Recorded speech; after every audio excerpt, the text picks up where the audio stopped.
Assalamualaikum warahmatullahi wabarakatuh. Perkenalkan, nama saya Cahaya Indah Purnamasari, NPM 2409060. Di sini kami ingin menjelaskan scan untuk klaster risiko penyakit jantung dengan dataset Heart Disease Dataset 3. Menggunakan algoritma scan untuk melakukan clustering risiko penyakit jantung menggunakan dataset Heart Disease Dataset. Digunakan untuk operasi numerik, ya.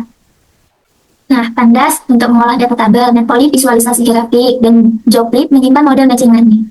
Nah, sedangkan skill fitur dari Scikit-learn seperti processing data, clustering scan, evaluasi model, BCA, dan nearest network. Warning filter warnings ini digunakan supaya warning tidak muncul saat program dijalankan.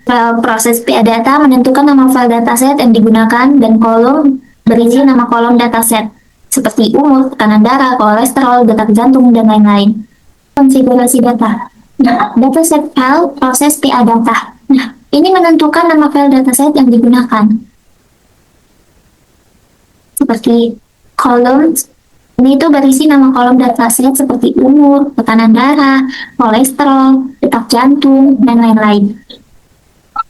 Nah, kalau fitur ini memilih fitur penting yang dipakai untuk analisis risiko penyakit jantung. Digunakan untuk membuat folder output, gambar, dan model secara otomatis. Atau upload file zip, ya.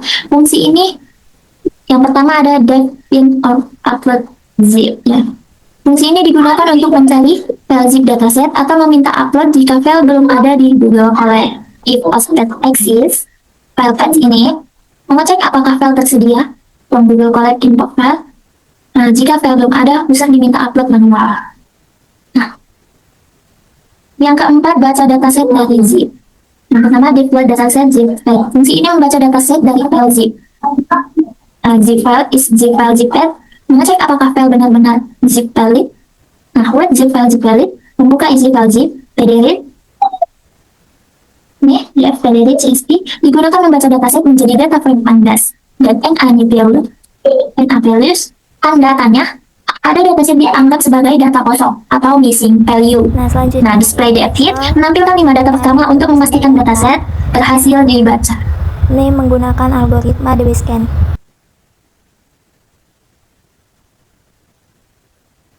Menentukan umur pasien. Nah, contoh seperti umur 35 ini. Nah, ini usia muda, sedangkan 71, habis itu usia lanjut. Nah, jadi semakin bertambah usia seseorang, resiko penyakit jantung biasanya meningkat karena fungsi pembuluh darah dan jantung mulai menurun. Nah, yang kedua, yaitu ini tekanan darah saat pasien sedang istirahat. Nah, selanjutnya itu kolom ketiga. Nah, ini tuh kolesterol. Heart, maksimum heart rate, detak jantung gitu, detak jantung maksimum pasien. Kolom E, outpeak, itu nilai depresi ST akibat APS. Nah, ini nilai depresi ST akibat aktivitas fisik atau olahraga, ya. Nah, kolom F, target, ini menunjukkan apakah pasien memiliki indikasi penyakit jantung. Nah, jadi kalau nilai 0, tidak ada penyakit jantung. Jadi kalau 1, ada indikasi penyakit jantung. X, J-score, nah ini hasil normalisasi umur.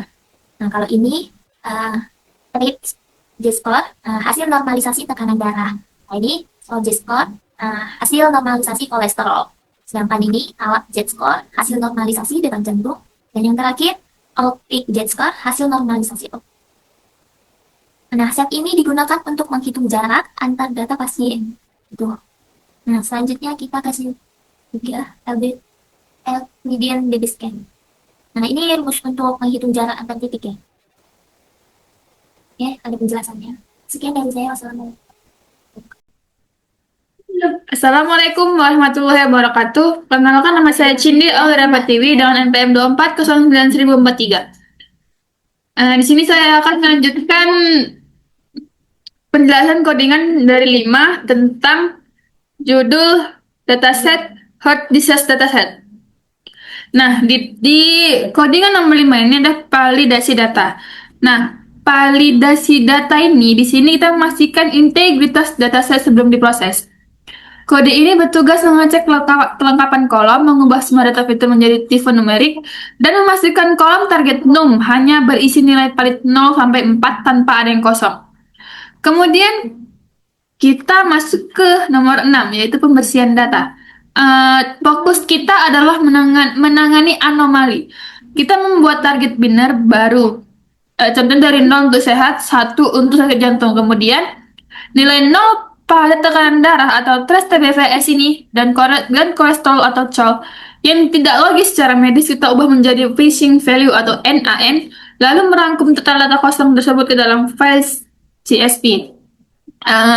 Yang ketujuh ada EDA atau statistik deskriptif. Digunakan untuk memahami karakteristik data yang sudah bersih. Kode ini merangkum nilai rata-rata minimum dan maksimum dari fitur risiko, serta menghitung persentase sebaran kelas target agar kita tahu apakah datanya seimbang sebelum masuk ke tahap machine learning. Kesimpulan dari 3 kode ini adalah yang pertama yaitu memastikan dataset kita valid secara struktur dan aturan target pada nomor 5. Kedua, membersihkan anomali klinis yang tidak logis serta menyiapkan target binner pada nomor 6. Dan yang terakhir yaitu merangkum karakteristik serta sebaran data kita melalui statistik deskriptif pada nomor 7 ini. Oke, kita masuk ke Excel-nya. Di sini ada data sampel, keterangan, ringkasan, parameter dimensinya, kemudian ini data bersihnya. Nggak bisa Google kalau aku dibuka. Tuh, kemudian standarisasi pakai menjadi score-nya itu 0 semua ya. Kemudian centroid-nya, perhitungannya, hasilnya, ini dia. Sekian, Assalamualaikum warahmatullahi wabarakatuh. Assalamualaikum warahmatullahi wabarakatuh. Perkenalkan, nama saya Artika Indah Devi Daulay, NPM 2409061. Di sini saya akan melanjutkan penjelasan yang ke-8, yaitu EDA visualisasi. Distribusi target penyakit jantung. Grafik ini digunakan untuk melihat jumlah data pasien pada setiap kategori target. Histogram fitur risiko. Histogram menampilkan sebaran data pada fitur seperti usia, tekanan darah, kolesterol, denyut jantung, maksimum, dan alt peak. Box plot fitur risiko. Box plot digunakan untuk melihat apakah terdapat nilai ekstrim atau outlier pada data. Matriks korelasi. Korelasi digunakan untuk melihat apakah hubungan antar variabel, misalnya apakah satu fitur memiliki hubungan dengan target penyakit jantung. Tujuan EDA visualisasi. Tahap ini membantu memahami pola data sebelum masuk ke proses pemodelan. Lanjut, di sini ada nomor 9.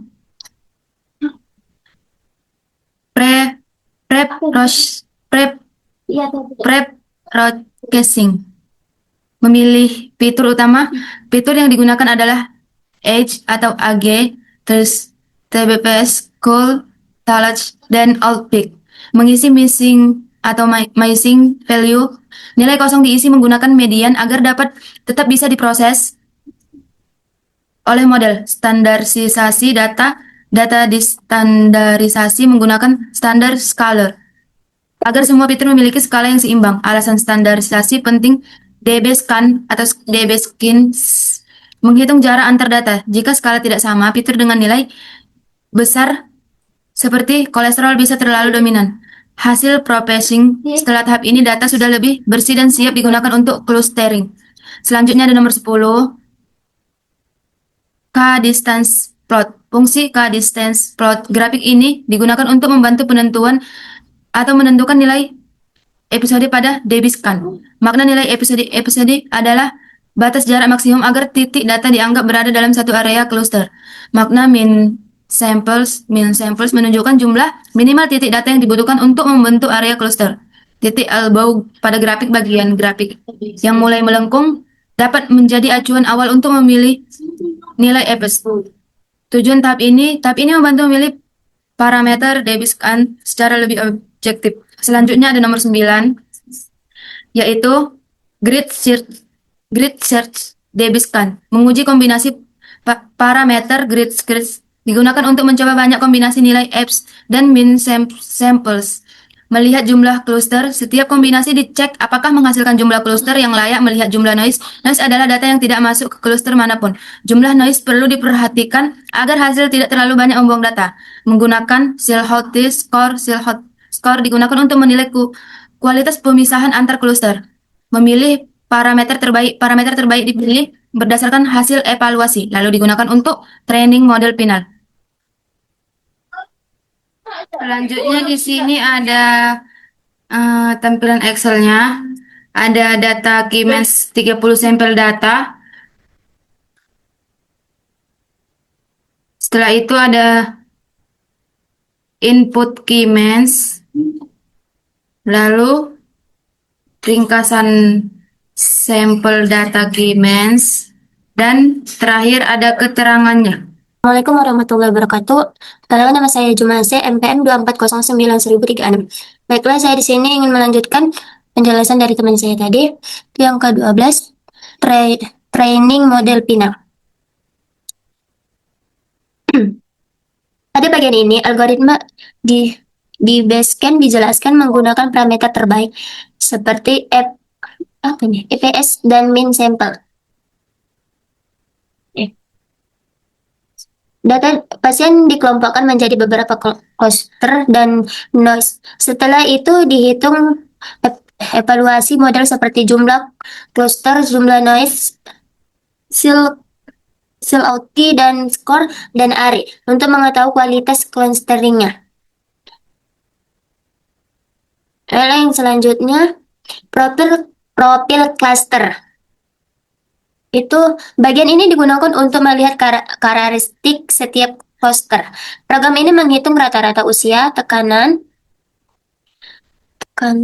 darah, kolesterol, denyut jantung, dan proporsi penyakit jantung pada setiap kelompok sehingga dapat diketahui ciri dari masing-masing cluster.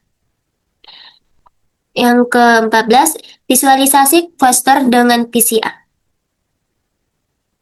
Pada bagian ini, digunakan algoritma PCA untuk mengurangi dimensi data menjadi dua komponen utama, yaitu PCA 1 dan PCA 2.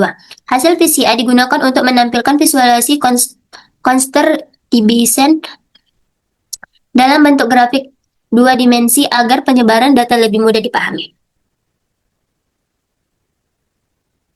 Baik, selanjutnya simpan model.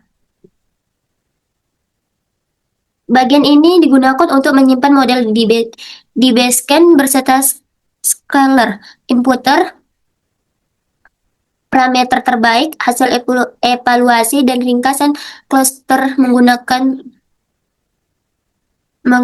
Zooplip.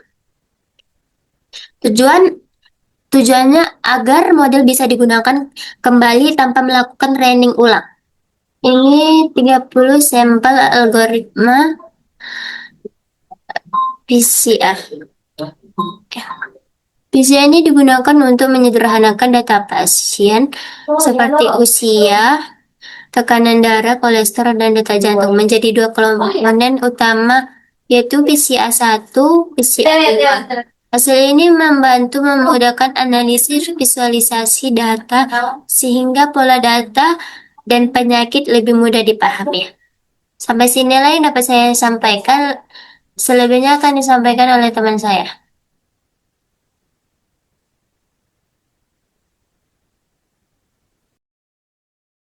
Assalamualaikum warahmatullahi wabarakatuh. Perkenalkan, nama saya Arfida Suci Ramadhani. Nomor NPM saya 2409057. Di sini saya akan menjelaskan bagian nomor 16, fungsi development sederhana. Nah, di sini di bagian filter clause itu ambil daftar kolom yang dipakai untuk training biar data baru nggak salah urutan. Lanjut di sini new X atau sama dengan new data. Nah, ambil kolom yang sama dari data baru, lalu lanjut ke PD to nomor. Paksa semua jadi angka. Kalau ada teks N per A diubah menjadi NaN.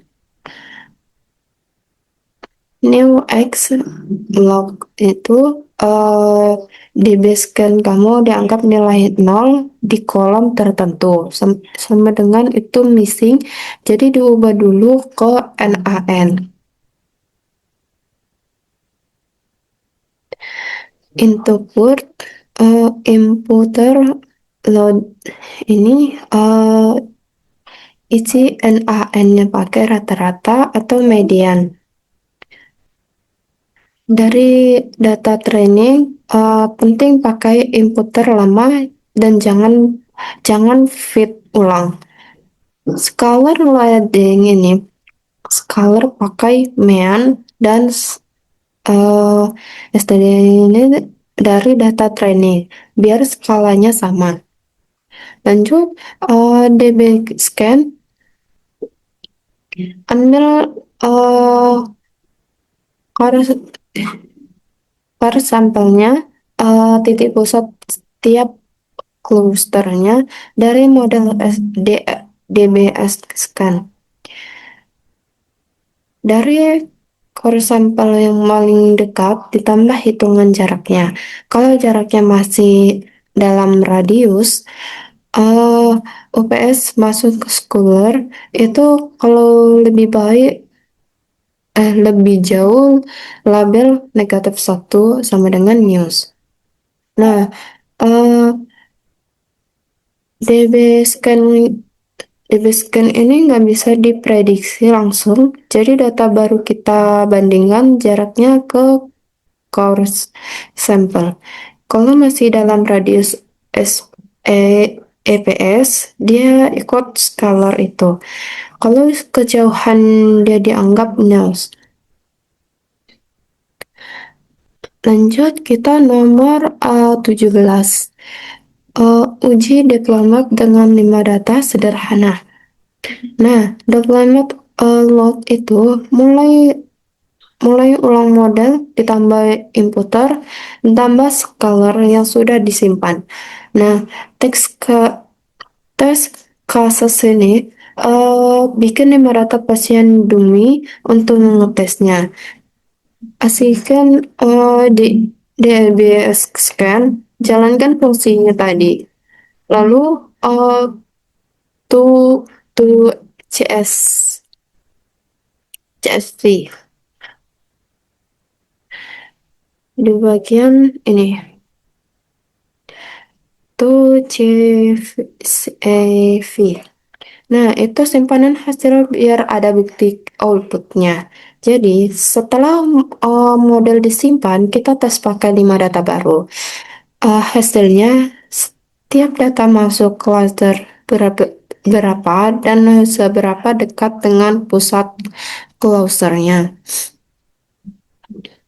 Mari lanjut kita ke nomor 18, ringkasan analitik untuk laporan. Nah, inputter ditambah scalar itu kaca pembesar ditambah penggaris yang sama kayak waktu training. Biar data baru diukur pakai standar yang sama.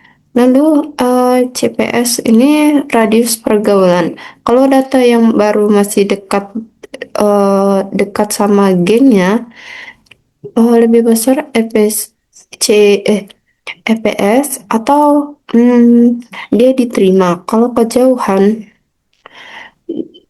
dia akan dikucilkan jadi nils. Label negatif 1 anak baru yang nggak bisa cocok dengan sesama gennya manapun, sesama gen manapun. Nah, itu tadi penjelasan saya dari nomor 16 hingga 18. Nah, kalau ini hasilnya. Library berhasil dimuat, konfirmasi selesai.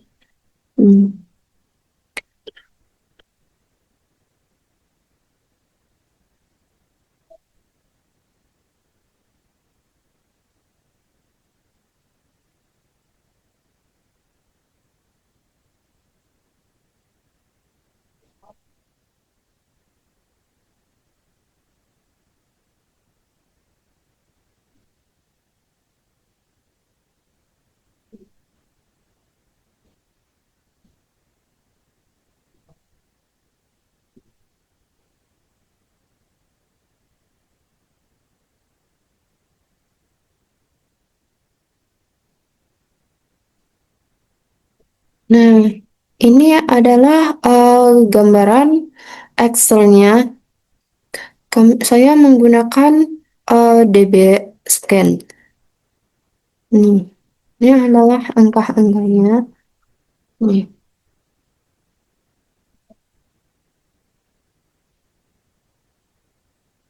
Nah, begitu saja yang bisa saya sampaikan. Bila ada kata yang salah, mohon maaf. Dan wassalamualaikum warahmatullahi wabarakatuh.